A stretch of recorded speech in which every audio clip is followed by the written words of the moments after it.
할렐루야. 오늘 하루도 마가다락방 기도회로 말씀으로 승리하는 하루 되기를 소망합니다. 우리가 아는 하나님의 성품 가운데 가장 대표적인 것은 사랑입니다. 하나님은 자비로우시고 노하기를 더디하시며 인자와 진실이 풍부하신 분이십니다. 그래서 우리는 하나님을 생각할 때 늘 용서하시고 품어주시는 분으로 기억합니다. 오늘 본문에도 그런 하나님의 모습이 등장합니다. 모세가 하나님 앞에 간절히 중보하자 하나님은 그 기도를 들으시고 당장 이스라엘 백성을 멸하지는 않으십니다. 자비롭고 인자하신 하나님의 모습이 분명히 보입니다. 하지만 그 다음 장면을 보면 하나님은 마치 앞선 자비와는 상반되게 보이는 단호한 심판의 말씀을 하고 있습니다. 이스라엘 백성의 죄에 대해 철저히 책임을 묻고 광야에서 죽게 될 것이라 선언하십니다. 이것은 단순한 경고가 아니라 분명한 심판의 선언입니다. 여기서 우리는 질문하게 됩니다. 왜 하나님은 그렇게 자비로우신 분이시면서도 이토록 단호하게 이스라엘을 심판하셨을까?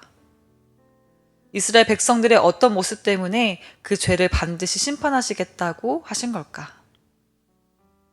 우리는 오늘 이 말씀을 통해서 그 이유를 살펴보고 그 안에서 우리에게 주시는 하나님의 뜻을 함께 발견하고자 합니다.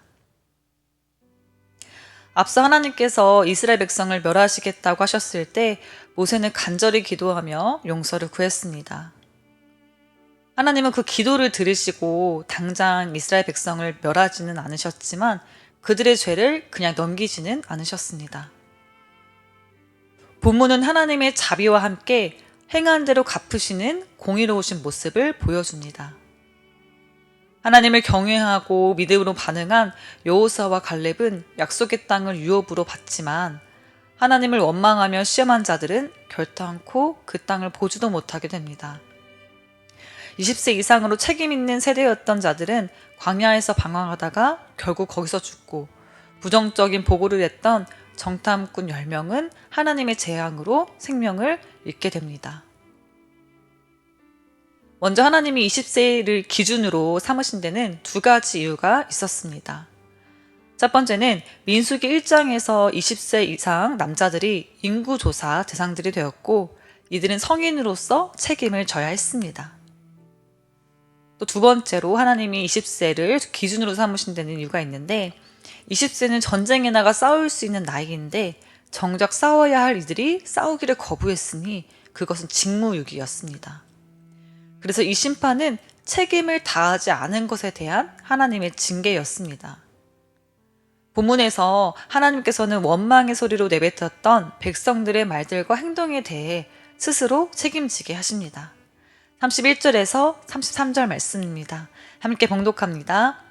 너희가 사로잡히겠다고 말하던 너희의 유아들은 내가 인도하여 드리리니 그들은 너희가 싫어하던 땅을 보려니와 너희의 시체는 이 광야에 엎드러질 것이요 너희의 자녀들은 너희 반역한 죄를 지고 너희의 시체가 광야에서 소멸되기까지 40년을 광야에서 방황하는 자가 되리라. 아멘.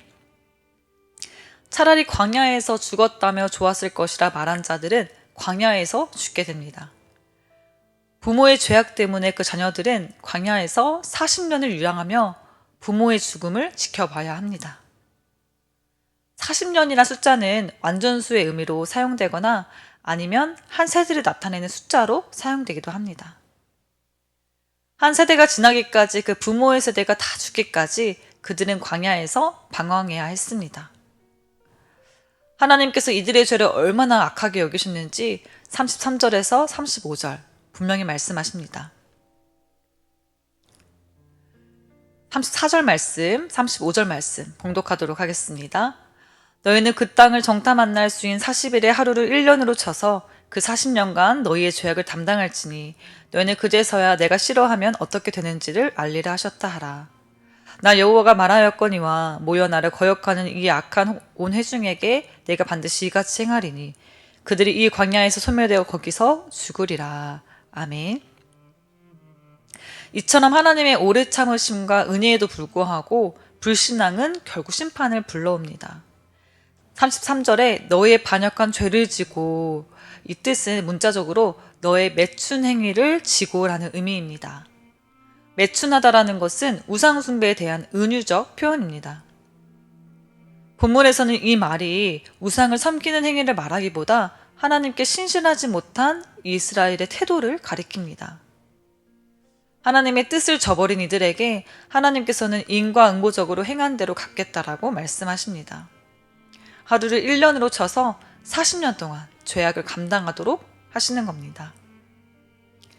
그렇다면 심판받아 광야에서 죽게 된 10명의 정탐꾼과 20세 이상의 성인된 자들과 가나안 땅에 들어가게 된 여호수아와 갈렙이 가진 차이가 무엇일까요? 자비로우신 하나님이 심판하신 이유가 무엇일까요?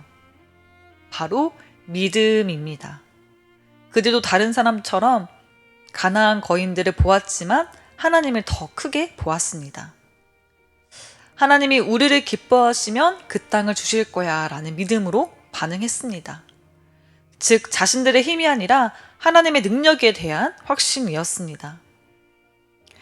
이스라엘의 진짜 적은 가나안의 장대한 사람이나 성벽이 아니라 자기 안에 있는 두려움이었습니다. 싸우기 전부터 우리는 못할 것 같아 라고 포기했던 그 마음이 불신앙이 되어서 그들을 무너지게 했던 것이었습니다. 하나님은 그 불신앙을 가볍게 보지 않으셨고 책임 있는 세대인 20세 이상은 가나안에 들어가지 못하게 하셨습니다. 결국 하나님을 끝까지 믿고 따랐던 사람들만이 약속의 땅을 얻게 되었습니다. 이처럼 하나님께서는 믿음을 너무나도 중요하게 여기십니다. 성경을 보면 믿음을 통해 예수님을 만나서 육신의 병, 영적인 병이 치유되고 기도응답 받는 사람들을 보게 됩니다. 갈렙과 여호수아도 다른 정탐꾼들처럼 가나안 사람들의 크고 장대함을 보았습니다.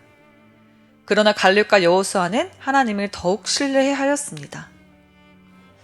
여호수아와 갈렙은 사람들에게 가나안 땅을 차지할 수 있는 방법이 있다고 말하지 않았습니다. 민수기 14장 8절에 여호와께서 우리를 기뻐하시면 우리를 그 땅으로 인도하여 들이시고 그 땅을 우리에게 주시리라. 이는 과연 젖과 꿀이 흐르는 땅이니라. 아멘.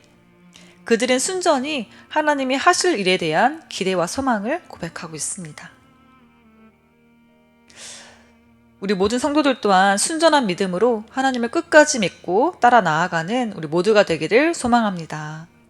눈에 보이게 불가능하고 어려워 보이는 현실에 두려움과 불신앙이 아닌 신앙으로, 믿음으로 주님을 신뢰함으로 나아갑시다. 그리하여서 하나님이 약속하실 가나안 땅, 하나님의 약속하심과 신실하심을 매 순간 삶에서 누리는 우리 모두가 되기를 소망하고 축복합니다.